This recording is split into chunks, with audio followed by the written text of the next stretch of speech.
যদি আপনি ২ মেরুর ২ প্রান্তের ২ প্রাণী হন, তাও কিন্তু ইচ্ছে করলে একসাথে থাকা যায়। এই গাছটাকে দেখে চিনুন এবং এই খেজুর গাছটাকে দেখেও চিনুন। এটা একটি বটগাছ, এটি একটি খেজুর গাছ। একই শিকড় থেকে কিন্তু ২ টা গাছ বেড়ে উঠেছে। ২ টা গাছ বেড়ে উঠেছে সুন্দর এবং ২ টা গাছ শুধু বেড়ে ওঠেনি, তারা পর্যাপ্ত পরিমাণে বয়স হয়েছে।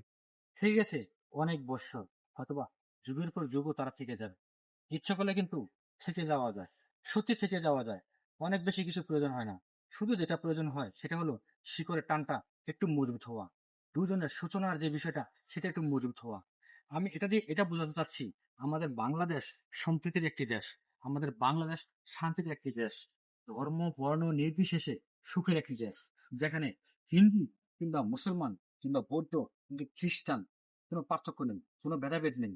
আমরা যদি মন্দিরে না যাই, সেটা অবশ্যই কিছুটা শিরকের মধ্যে পড়ে, কিন্তু তাদের জন্য এটা অবশ্যই কি উপাসনার বিষয়। তাদের কাছে এটা হয়তোবা শ্রেষ্ঠ, আমাদের কাছে ইসলাম শ্রেষ্ঠ, তাদের কাছে হয়তোবা ওটা শ্রেষ্ঠ। কিন্তু থেকে যাওয়া যায় দুই ভাই বোনের মতো হয়ে, ভাই ভাইয়ের মতো হয়ে। সম্প্রতি আপনি ইন্ডিয়ার দিকে দেখুন, এই নির্বাচনে পাশ করার পরে কি একটা এই অবস্থা ইন্ডিয়াতে, মুসলমানদের মেরে একাকার করে ফেলছে। ওখানে কিন্তু কোনো হিন্দুত্ববাদ যে বিষয়টা, সেটা কিন্তু কেউ কিন্তু প্রতিবাদ করছে না, মেরে ফেলছে। বাড়ি ঘর মসজিদ ভেঙে ফেলছে, মসজিদের ভিতরে জুতা নিয়ে প্রবেশ করছে, মসজিদ মসজিদ ভেঙে ফেলছে। মসজিদ শুধু তাই নয়, ওখানে নামাজরত অবস্থা তাদের মসজিদে মারধর করা হচ্ছে। এভাবে হয় না, এটা মনুষ্যত্ব না, এটা মানবতা না, এটা মানবতার কোনো শিষ্টাচার হতে পারে না। কেন? আপনি আপনার মতো প্রার্থনা করেন, আপনি আপনার মতো বেড়ে ওঠেন, আপনি ওর মতো বেড়ে ওঠো, দুজন দুজনের মতো বেড়ে ওঠো, শান্তিতে এবং সুখে থাকেন না পাশাপাশি, ভাই ভাই হয়ে। কেন এই হানাহানি, মারামারি, কাটাকাটি, রক্তপাত কেন এগুলো হবে? কেন এগুলো হবে? এগুলো হয়ে কি কোনো শান্তি আসছে? না, দেশ আরো উচ্ছৃঙ্খল হচ্ছে। আপনার হিন্দুত্ববাদের বিষয় আপনার কাছে হোক, আমার মুসলিমের বিষয় আমার কাছে থাকুক, ওই ভাইয়ের বুদ্ধির বিষয় তার কাছে হোক, ওই ভাইয়ের খ্রিস্টানের বিষয় তার কাছে হোক। পরিশেষে দিন শেষে আমরা সবাই একসাথে হয়ে একই শিকড়ের টানে হয়ে চলুন না, আমরা একসাথে বসে চা খাই, গল্প করি, আড্ডা করি। আপনার বাসায় আমি যাব, আমার বাসায় আপনি যাবেন। খাবার দাবারের বিষয় আলাদা, কিন্তু মানবতা তো এক। ধর্ম আলাদা, মানবতা তো এক। আপনার গায়ে যে রক্ত, আমার গায়ে তো একই রক্ত। আপনার গায়ে রক্ত কাটলে লাল বের হবে, আমারটা কি নীল বের হবে, সাদা বের হবে? না, আমারও লাল বের হবে। তাহলে কেন এই মারামারি, কেন এই কাটাকাটি, কেন এই রক্তপাত, কেন এই দৃষ্টিহীনতা? সেগুলো কেন হবে আমাদের সমাজে? আমাদের বাংলাদেশে এগুলো দেখতে চাই না অন্তত। আমাদের বাংলাদেশ সম্প্রীতির একটি দেশ। এখানে হিন্দুত্ববাদের বেশি উচ্ছৃঙ্খল হওয়া যাবে না। মুসলমানরাও অবশ্যই সন্তুষ্ট অর্জন করতে হবে, সেই সাথে ভালো দিকগুলো বিবেচনা করতে হবে। আমরা এরকম শিকড় টানের মতো, হ্যাঁ শিকড় টানের মতো এক শিকড় থেকেই আমরা হই না বিভিন্ন ধরনের প্রজাতি। সমস্যা কি?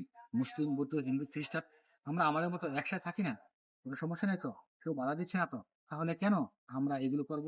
কেন রক্তপাত, দৃষ্টিপাত, খারাপ এগুলো আমরা কেন করবো? অবশ্যই দেখুন, এই গাছটা যখন মারা যায়, এখানে কিন্তু কিছু নিয়ে যেতে পারবে না, শুকিয়ে যাবে, কাঠ হয়ে যাবে, লাকড়ির চুলা হিসেবে ব্যবহার হবে, আর কিছু হবে না। ঠিক একই রকম আপনি যখন মারা যাবেন, আপনার এই দেহটা হয়তো আগুনে ঝলসে পুড়ে ফেলবে, হয়তো বা মাটির নিচে চলে যাবে, আপনি এই যে মিশে যাবেন। এই মাটির নিচে অনেকে শুয়ে আছে কিন্তু। আমার পেছনে যে বাড়িগুলো দেখতে পাচ্ছেন, আপনি আমার পেছনে একটু বাড়িগুলো দেখুন। এই বাড়িগুলোতে কিন্তু একসময় কিন্তু মানুষ ছিল, অনেক মানুষ ছিল। এখন কিন্তু কেউ নেই। তারা কোথায়? তারা এই মাটির নিচে পচে একাকার হয়ে তাদের হাঁসও মিশে গেছে। বাড়িগুলো কিন্তু পড়ে আছে। তাই আপনার অহংকারগুলো থেকে যাবে, পৃথিবী থেকে, কিন্তু আপনি চলে যাবেন। আপনার এই রাজপাট থেকে যাবে, আপনি চলে যাবেন। কিন্তু অভিশাপ নিয়ে যাবেন। আসুন, যে যার মতো বাঁচি, সকলে একসাথে বাঁচি। এই শিকড়ের মতো থেকে যাই, একসাথে একসাথে বড় হই। সহপাঠীর মধ্যে আমরা যারা ছিলাম, সবাই তো একসাথে বড় হয়েছি। শিশু থেকে শুরু হয়ে একটা বয়স মধ্যে একসাথে বড় হয়েছি, খেলাধুলা করেছি। কেন শেষ সময় আইসা আমরা এরকম খারাপ আচরণগুলো করবো? আসুন, মানবতার তরে আমরা বাঁচার চেষ্টা করি, সকলের তরে আমরা বাঁচার চেষ্টা করি, যেন আমাদের মতো মানুষ আরো তৈরি হয় এবং মানবতা যেন আরো বেশি জাগ্রত হয়। একই শিকড়ে ইচ্ছা করলে যেমন দুটা গাছ বড় হতে পারে, আপনি ইচ্ছা করলে একই মাটি থেকে, একই বাসা থেকে আপনারা সবাই আমরা একসাথে বড় হতে পারি, ভাই বোন কিংবা ভাই ভাই হিসেবে।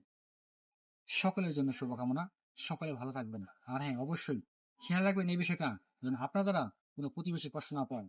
আপনি যে দলেরই হন না কেন, যেই দলেরই হন না কেন আপনি, দিন শেষে কিন্তু পাশের যেই অন্য দল, সে কিন্তু আপনার ভাই ছিল। মূল বিষয়টা যেখানে ঝগড়াটা বাঁধে, সেটা হলো এই টাকা পয়সার বিষয়টা নিয়ে, ইনকাম, রাজত্ব এবং শাসনের বিষয়টা নিয়ে। শাসন কিন্তু একমাত্র উপরওয়ালা। আর আমরা সবাই যদি মাটির এখানে, মাটির তলে যাব, হিসাবটা করবেন, অভিশাপ নেবেন না, জাহান্নামের আগুনে পড়ে ছাই হয়ে যাবেন। আল্লাহ হাফেজ।